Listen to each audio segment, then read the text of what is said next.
പരിശുദ്ധമേറിയ നാമം വാഴ്ത്തപ്പെടുമാറാകട്ടെ.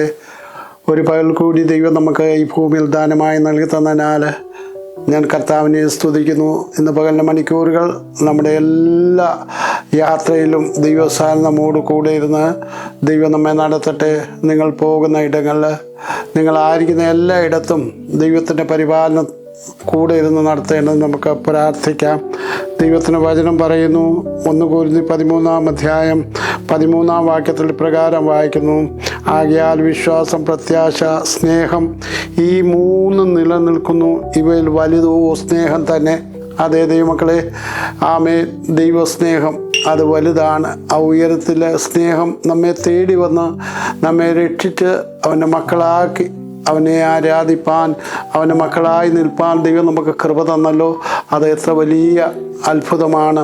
അതുകൊണ്ട് ദൈവത്തിൻ്റെ വചനം പറയുന്നു, ഈ ലോകത്തിലെ എല്ലാ സംഗതികളും മാറ്റപ്പെടുമ്പോൾ ഇവിടെ നിലനിൽക്കുന്നതായ ചില കാര്യങ്ങളെക്കുറിച്ച് അപ്പോസ്തലനായ പൗലോസ് വിവരിക്കുകയാണ്.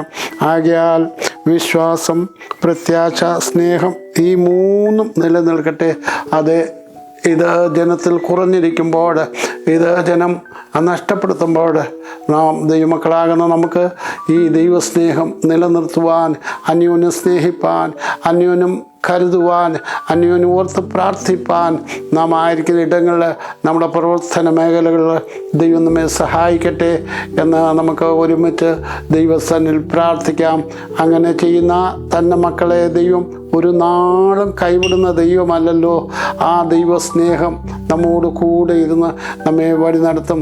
അതുകൊണ്ട് ഇന്ന് പൽക്കാലം അവൻ്റെ കൃപ ധാരാളമായി പ്രാപിപ്പാൻ തക്കവണ്ണം കർത്താവേ, അങ്ങ് ഞങ്ങളെ സഹായിക്കണമേ. ആ ദൈവസ്നേഹത്തിൽ ഞങ്ങളെ നിലനിർത്തണമേ. മാറിപ്പോകാത്ത ആ സ്നേഹം ഞങ്ങളിൽ ഓരോ ദിവസം പ്രത്യക്ഷമാകുവാൻ, അനേകർക്ക് അത് പകർന്നു കൊടുക്കുവാൻ, ഞങ്ങൾ മുഖാന്തരം അനേകർ ദൈവത്തിലേക്ക് കടന്നു വരുവാൻ ഇടയാക്കണമെന്ന് നമുക്ക് പ്രാർത്ഥിക്കാം. ദൈവമായ കർത്താവ്, ഈ ദിവസങ്ങളിൽ നാം ആയിരിക്കുന്ന ഇടങ്ങളിൽ ദൈവം നമ്മെ സഹായിക്കും എന്നുള്ളതിന് യാതൊരു സംശയമില്ല. ലോകത്തിലെ ജനം സ്വസ്നേഹികളായി അവർക്ക് വേണ്ടി മാത്രം ജീവിക്കുമ്പോൾ നാം മറ്റുള്ളവരെ സ്നേഹിച്ച് നമ്മുടെ സ്നേഹം മറ്റുള്ളവർക്ക് പകർന്നു കൊടുക്കുന്നുവെങ്കിൽ അവർ ഈ ദൈവത്തെ അറിയുവാൻ, നാം സ്നേഹിക്കുന്ന ദൈവത്തെ അവർ കണ്ടുമുട്ടുവാൻ ഇടയായിത്തീരും എന്നുള്ളതിന് യാതൊരു സംശയമില്ല. നമുക്ക് നമ്മുടെ ദൈവസന്നിധിയിൽ അങ്ങനെ ചെയ്യുവാൻ ഒരു തീരുമാനമുള്ളവരായി ഈ പുതിയ വർഷക്കാലം കർത്താവേ, അങ്ങയുടെ ഹിതത്തിനായി എന്നെ സമർപ്പിക്കുന്നു എന്ന് നാം സമർപ്പിച്ച് നാം ആയിരിക്കുന്ന ഇടങ്ങളിൽ ഈ കർത്താവിൻ്റെ സ്നേഹം മറ്റുള്ളവർക്ക് പകർന്നു കൊടുക്കുവാൻ കർത്താവ് സഹായിക്കട്ടെ എന്ന് നമുക്ക് പ്രാർത്ഥിക്കാം.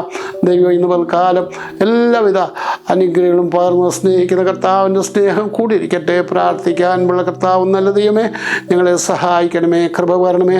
ഇന്ന് പൽക്കാലം ഞങ്ങളായിരിക്കുന്ന എല്ലായിടത്തും ദൈവസ്നേഹം നിങ്ങൾ പകരപ്പെടുവാൻ ഇടയാക്കും. മഹത്വം തിരുമേനിക്ക് അർപ്പിക്കുന്നു. രക്ഷകൻ്റെ അൻപുള്ള നാമത്തിൽ ഉപയോഗിക്കുന്നു. കേൾക്കണം നല്ല പിതാവേ. ആമേൻ.